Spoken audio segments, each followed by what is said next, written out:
In this podcast episode, Joe Rogan interviews Steve Hilton, a longtime friend and political commentator currently running for governor of California. They discuss a wide range of topics, including their friendship origins, the evolution of podcasts, social media's toxic environment, the challenges and intricacies of political campaigning in California, societal and governmental dysfunctions, mental health and medication, comedy, AI and technology, vaccine controversies, immigration policies, energy and environmental regulations, and finally, the state of comedy and entertainment. Steve Hilton and Joe Rogan share a personal history, having met over a decade ago in Hawaii when their children were playing together on the beach.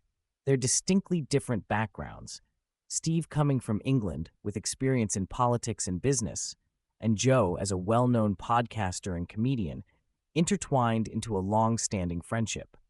They reminisce about their initial podcast collaborations, recalling how unfamiliar the podcast format was back in 2014, especially for Steve, who initially thought it resembled a long-form radio show.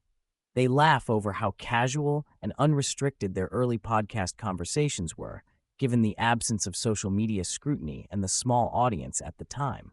Steve reflects on the evolution of social media, expressing skepticism and frustration about its toxicity and manipulation. Both he and Joe agree that social media platforms like Twitter, now X, are flooded with bots and paid trolls that distort political discourse and create damaging narratives through fake accounts. They cite a cybersecurity expert's claim that up to 80% of Twitter users might be bots, far exceeding official estimates. The discussion covers how paid online campaigns are orchestrated by bad faith actors and governments, with states like Israel openly engaging in digital warfare. Joe highlights the importance of selectively engaging with social media, mostly using it to follow news rather than opinions, while Steve jokes about the comical abuse their accounts receive. They agree ignoring critics and focusing on one's mission is vital to staying sane in the public eye. Steve and Joe discuss their personal digital consumption habits. Steve rarely checks emails or phones due to the distraction and toxicity, valuing presence in real life over constant online engagement. Joe admits to spending limited time on platforms like X and Instagram, appreciating Instagram's visual and scientific content, while warning about the addictive nature of TikTok, especially its immediate and endless video feed. They compare TikTok's original dance-centric culture with the curated, enriching content offered by China's version of the app, which enforces screen time limits for kids and censors content more strictly.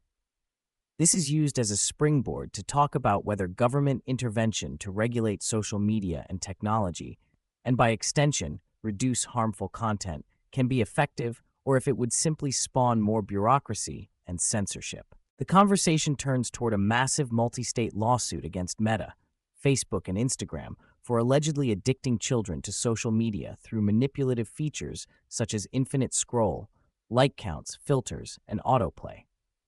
The states seek financial penalties potentially reaching $1.4 trillion and mandate a redesign of social media features to protect minors. Steve voices concern that government-mandated redesigns often lead to worse outcomes for users due to bureaucratic inefficiency and lack of genuine understanding. They mention similar scrutiny towards YouTube and the broader impact of screens themselves, which they believe are the root problem rather than the platforms alone. Steve recounts his early warnings against smartphones for children and reflects on the addiction potential not just of social media, but video games, emphasizing the societal consequences of these technologies. Steve elaborates extensively on California's political dysfunction. He describes a government that has doubled its budget in the last decade while delivering worse public services, including rising homelessness, housing crises, and alarming crime rates.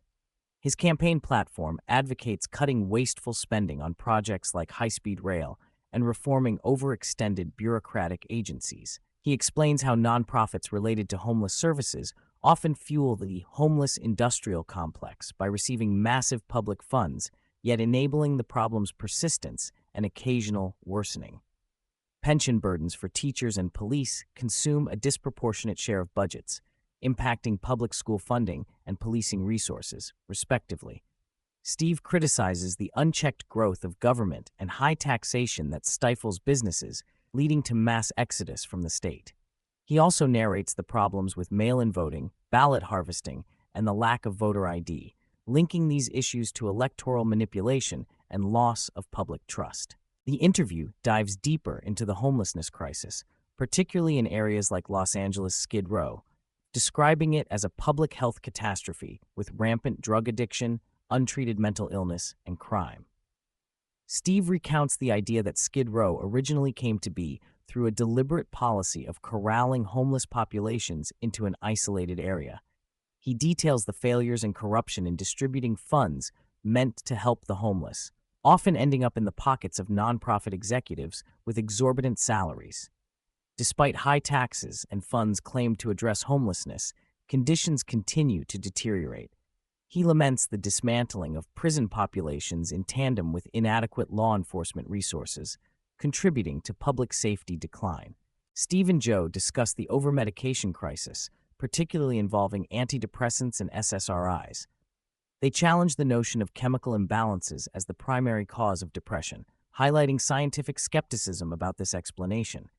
Instead, they emphasize lifestyle factors such as exercise, nutrition, hydration, and community as far more impactful in promoting mental well-being.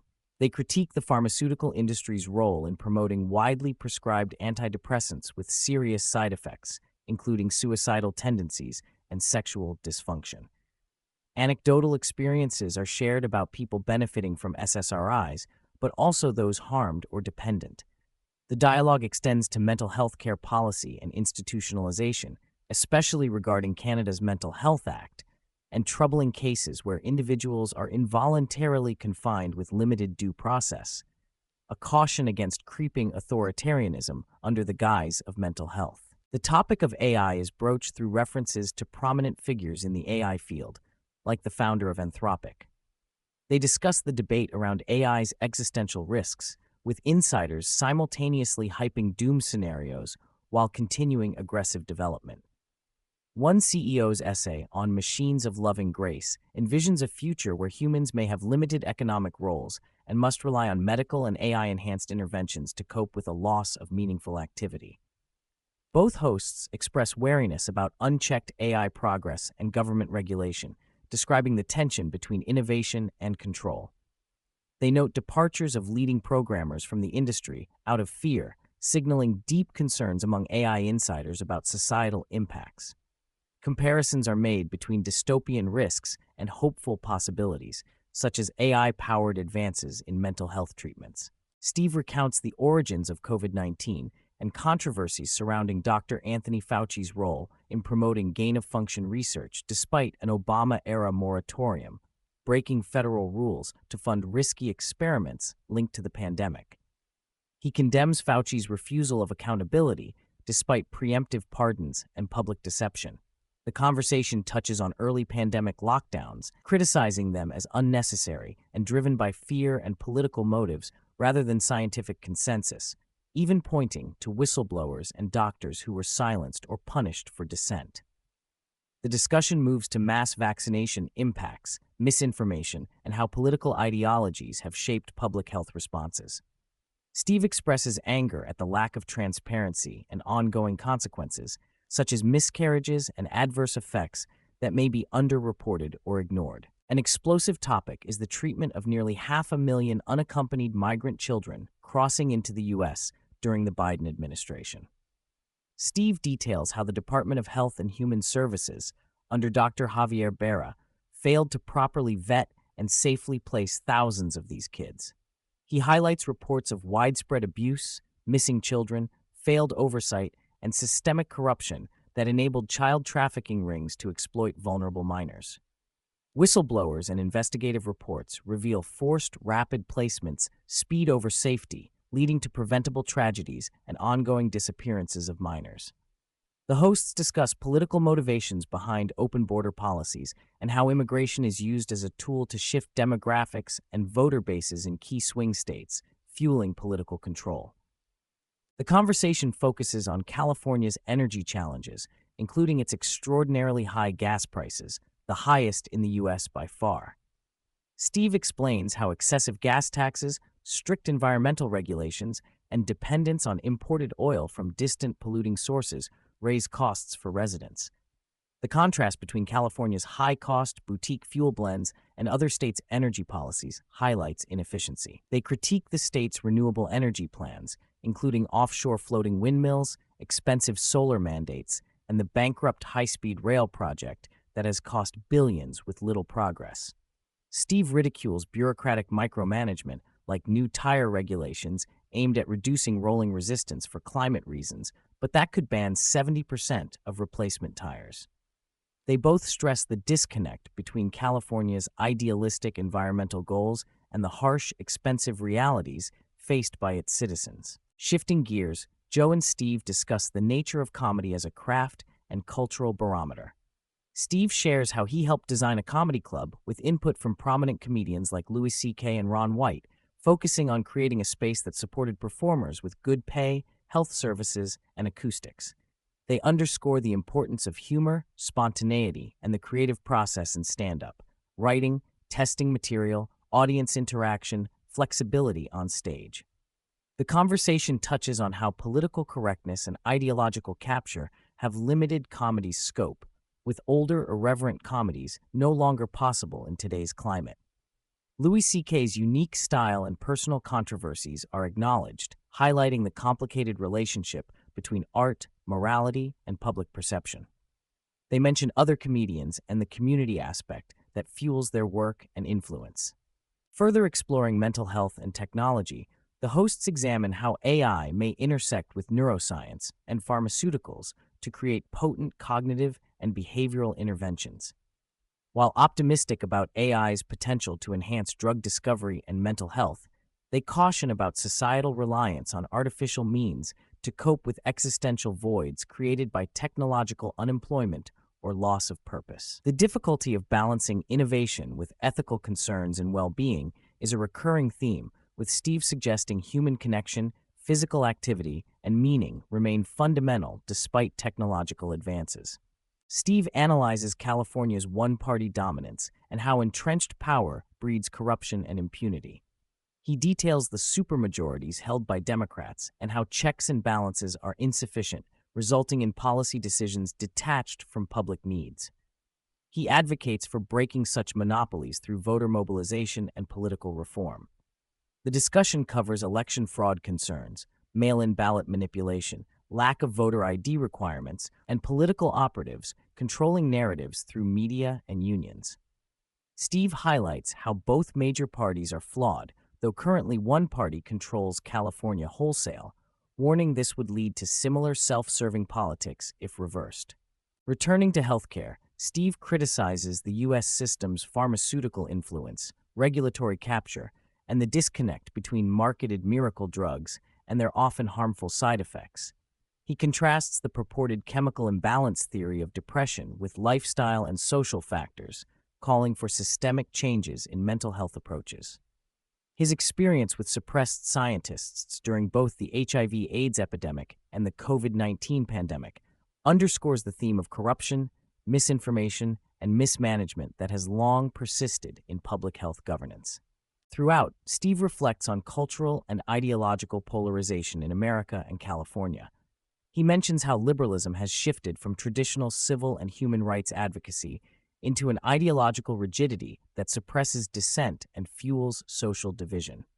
Both he and Joe express nostalgia for an era of more balanced political discourse, emphasizing independent thought over party dogma.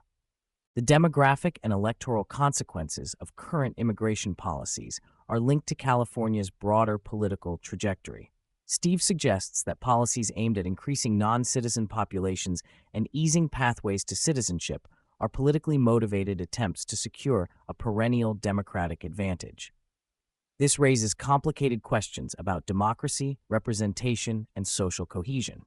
Steve explains California's growing fiscal strain caused by oversized government, complex pensions, and ineffective social programs. He highlights the paradox of increasing taxes amid worsening public services ranging from education to law enforcement, tying this to misallocated resources, bloated bureaucracies, and the political machine's prioritization of power over performance. He emphasizes the need to enforce existing laws against encampments and criminal behavior, increase police presence, and crack down on progressive policies that inadvertently incentivize crime and disorder. He recounts support from recent law and order-focused officials, highlighting the political stakes involved in reversing current trends. Finally, Steve and Joe express admiration for comedy as an art that thrives on freedom and pushing boundaries. They lament the stifling effect of political correctness on humor and celebrate how comedy clubs and stand-up remain vital spaces for individual expression and cultural critique amid societal upheaval. The discussion closes with mutual support and respect between the two friends, with Joe encouraging Steve's political candidacy and praising his authenticity and intellect. They acknowledge the difficulties of changing entrenched systems, but remain hopeful that genuine independent voices can make a difference in California and beyond.